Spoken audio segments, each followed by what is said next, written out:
আসসালামু আলাইকুম রহমতুল্লাহি ওবরকাতুহু। সম্মানিত দর্শক, ইন্টারনেটে একটি ফটো কার্ড, একটি অডিও ক্লিপ রীতিমতো ভাইরাল হয়ে গেছে। আওয়ামী লীগের যে সভানেত্রী আছেন, যিনি দেশের বাইরে এই মুহূর্তে দিল্লিতে আছেন অন এক্সাইল, তিনি হুমকি দিয়েছেন যে আগামী 6 মাসের মধ্যে তিনি বাংলাদেশে আসবেন। উইদিন 6 মাস, ইংরেজিতে যদি বলি উইদিন 6 মাস, it means from tomorrow to next 6 month. তাহলে যদি আপনি জুন মাস থেকে ধরেন, তো June, July, August, September, October, November, তাহলে তার দেশে ফেরার ডেডলাইন নভেম্বর মাস।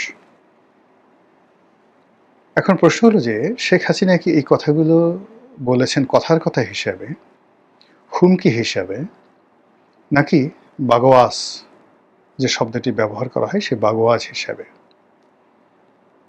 আমরা বাংলায় সাধারণত বাগোয়াস শব্দটি মনে করি বেহুদা কথা, এলোমেলো কথা, কিন্তু ঘটনা কিন্তু তা নয়।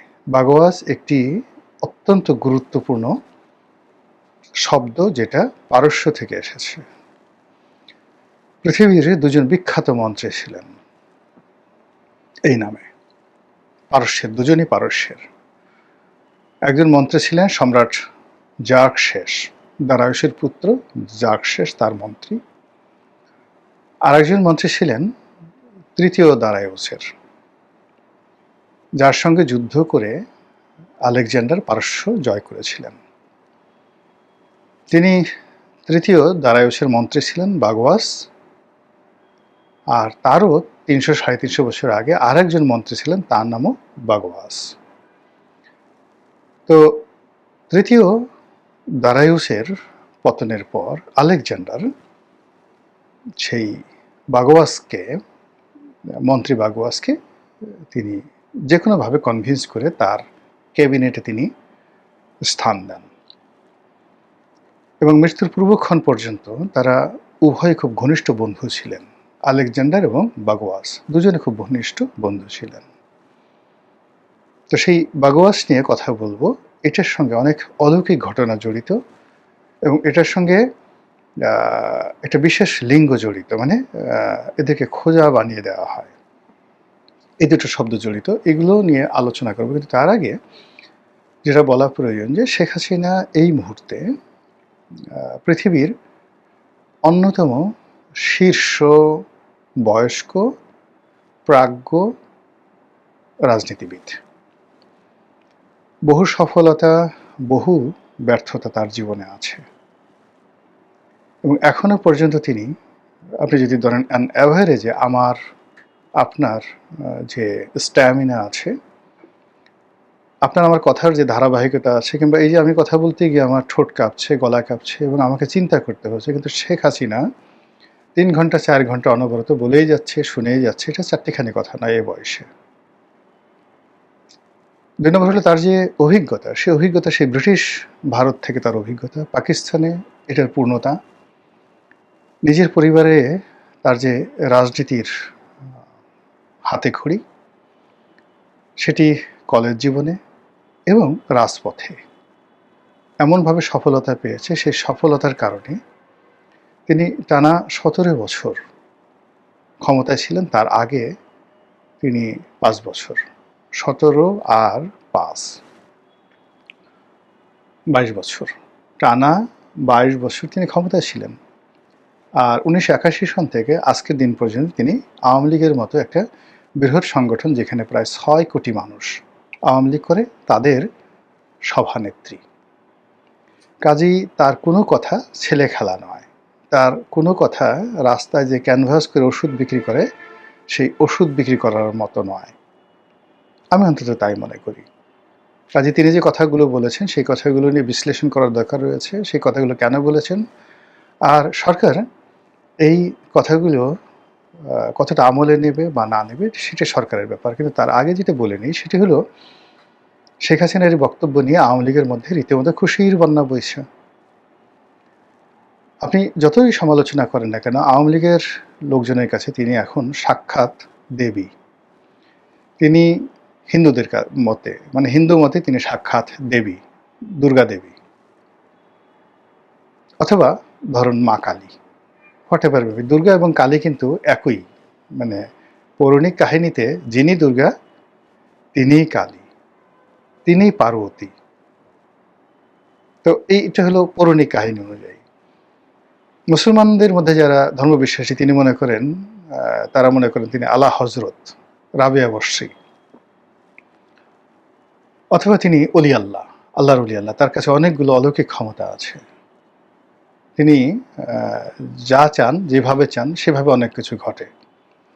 নচেৎ যে পরিস্থিতিতে তিনি পড়েছিলেন তার তো মরে যাওয়ার কথা, তাকে জেলে নেওয়ার কথা, এবং জনগণ যদি তাকে পেত তিনি পদপিষ্ট হয়ে মারা যেতেন, ছিন্ন ভিন্ন হয়ে যেত তার লাশ। তো সেই অবস্থাতে যদি বাগোয়াস না থাকতো, অলৌকিক কোনো ঘটনা না থাকতো, প্রাকৃতিক কোনো ঘটনা না থাকতো, তিনি ওভাবে গণভবন থেকে হেলিকপ্টারে করে ধীরে সুস্থে বেড়াতে গেলেন। তাও আবার কি রাজকীয় মেহমান। তিনি গেলেন সামরিক বিমানে করে গেলেন, প্রথমে হেলিকপ্টারে উঠলেন, সেটা সামরিক হেলিকপ্টার, এরপরে সামরিক বিমানে গেলেন। বাংলাদেশের সীমানা যখন পাড়ি দিলেন তখন তাকে সেই সামরিক প্রহররা দিয়ে তাকে পাঠানো হলো। আবার ভারতের সীমানায় যখন গেলেন তখন তাকে সেই রয়্যাল গার্ড দিয়ে, যেভাবে ডোনাল্ড ট্রাম্পকে সেই গার্ড দিয়ে চীন বেজিংয়ে আনলো, ঠিক ওইভাবে শেখ হাসিনাকে বাংলাদেশের সীমান্ত থেকে ভারতীয় এয়ারফোর্সের যে প্লেনগুলো তারা গার্ড দিয়ে দিল্লিতে নিল, এবং দিল্লির যে সামরিক বিমান মানে ঘাঁটি সেখানে ল্যান্ড করলো।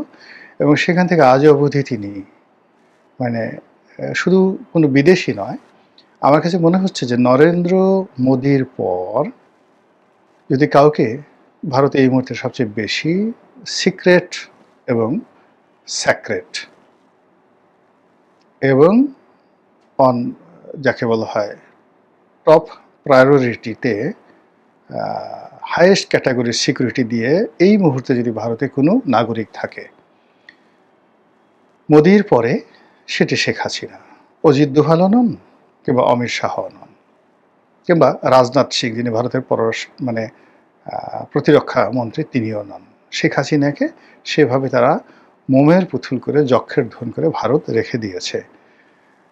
কেন রেখে দিয়েছে সেটা ভারত বলতে পারবে, কিন্তু ফ্যাক্ট ইজ দ্যাট যে তার সাথে দেখা করা, এমনকি তার সাথে কথা বলা, এটা এত সহজ বিষয় নয়। তো তিনি সেখান থেকে বললেন যে আমি আসব উইদিন 6 মান্থ।